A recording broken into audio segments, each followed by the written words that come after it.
Hi friends, welcome to தெய்வாஸ் Nalabagam. இன்னைக்கு தெய்வாஸ் நலபாகத்துல ஒரு super சாஃப்ட்டான கார கொழுக்கட்டை எப்படி செய்யறதுன்னு பார்க்கலாங்க. இது ரொம்பவே குயிக்கா செய்யக்கூடிய ஒரு ஈஸியான ரெசிபி. வாங்க எப்படி செய்யறதுன்னு பார்க்கலாம்.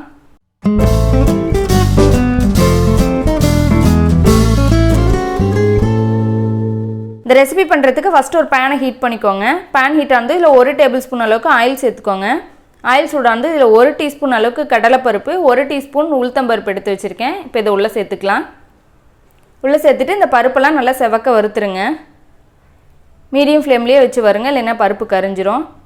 பருப்பு நல்லா இந்த அளவுக்கு வறுத்ததுக்கு அப்புறம் இதில் நான் 3 வரமிளகாய் நல்ல பொடியாக கட் பண்ணி வச்சுருக்கேன். இதை உள்ளே சேர்த்துக்கலாம். இது கூட நான் ஒரு பெரிய வெங்காயத்தை நல்லா பொடியாக கட் பண்ணி வச்சுருக்கேன். இதையும் உள்ளே சேர்த்துக்கலாம். சேர்த்துட்டு நல்லா அந்த வெங்காயத்தெல்லாம் வதக்கிடுங்க. நான் இந்த ரெசிப்பியில் கடுகு சேர்த்து செய்யலை. உங்களுக்கு விருப்பப்பட்டால் இதில் கடுகு சேர்த்து வெடிக்க விட்டுட்டு அப்புறம் மற்ற பொருள்லாம் சேர்த்துக்கோங்க. உங்களுக்கு இது காரம் மீடியமாக தான் இருக்கும். இன்னும் கொஞ்சம் காரம் வேணும்னா நீங்கள் இன்னொரு வரமிளகாய் சேர்த்து போட்டுக்கோங்க. அப்போ நல்லா இன்னும் கொஞ்சம் நல்லா சுள்ளுன்னு இருக்கும். இந்த அளவுக்கு நல்லா வெங்காயம் வதங்கிருச்சு. இப்போ இதில் ஒரு 1/4 டீஸ்பூன் பெருங்காயத்தூள் சேர்த்துக்கோங்க. இதில் நான் கொஞ்சம் கறிவேப்பிலையை பொடியாக கட் பண்ணி வச்சுருக்கேன். கொஞ்சம் மல்லி இலையும் கட் பண்ணி வச்சுருக்கேன். இது உள்ளே சேர்த்துட்டு நல்லா ஒரு வாட்டி கலந்து விட்டுறலாம்.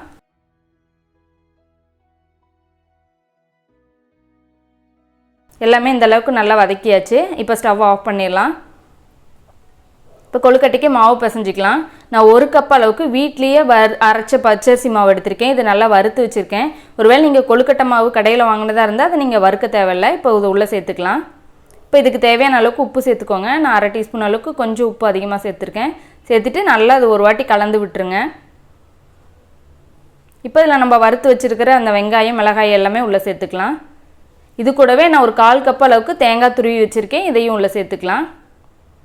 தேங்காய் வறுக்க தேவையில்லை, நம்ம அப்படியே சேர்த்துக்கலாம். அப்போ தான் டேஸ்ட் நல்லாயிருக்கும். சேர்த்துட்டு நல்லா ஒரு வாட்டி எல்லாத்தையும் கலந்து விட்டுருங்க.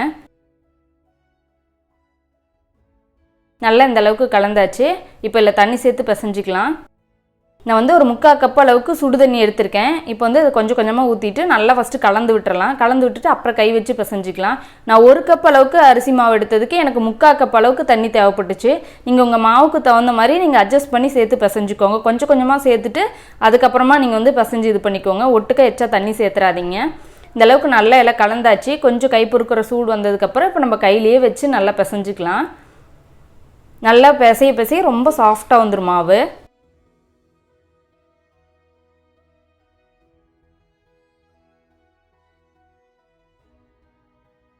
நல்லா இந்த அளவுக்கு மாவு பிசைஞ்சாச்சு. இப்போ கையில் கொஞ்சமாக நம்ம ஆயில் அப்ளை பண்ணிவிட்டு இதை நம்ம கொஞ்சம் கொஞ்சமாக எடுத்து ஒரு பால் சைஸ்க்கு உருண்டை பிடிச்சிக்கலாம். நான் எல்லாத்தையுமே உருட்டி நல்லா பால் மாதிரி உருட்டி வேக வைக்க போகிறேன். உங்களுக்கு விருப்பப்பட்டால் கையில் அப்படியே பிடிச்சி புடி கொழுக்கட்டை மாதிரியே நீங்கள் வேக வச்சுக்கலாம்.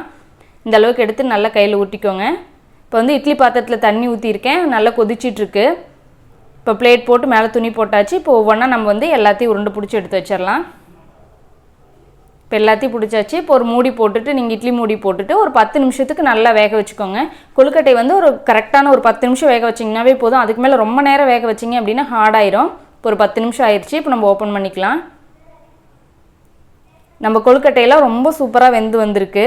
இப்போ அந்த தேங்காய் வெங்காயத்தோட கடிச்சு சாப்பிட ரொம்ப சூப்பராக இருக்கும். இப்போ நான் ஒரு கொழுக்கட்டை உங்களுக்கு நான் உடச்சி காட்டுற பாருங்க எவ்வளோ சாஃப்டாக இருக்குன்னு. ரொம்பவே சாஃப்டாக இருக்குது. இந்த ரெசிபியை நீங்களும் வீட்டில் ட்ரை பண்ணி பாருங்கள். உங்களுக்கு பிடிச்சிருந்துச்சுன்னா லைக் பண்ணுங்கள். உங்கள் ஃப்ரெண்ட்ஸுங்களுக்கும் ஷேர் பண்ணுங்கள். நம்ம தெய்வாஸ் நலபாகம் சேனலுக்கு சப்ஸ்கிரைப் பண்ணுங்கள்.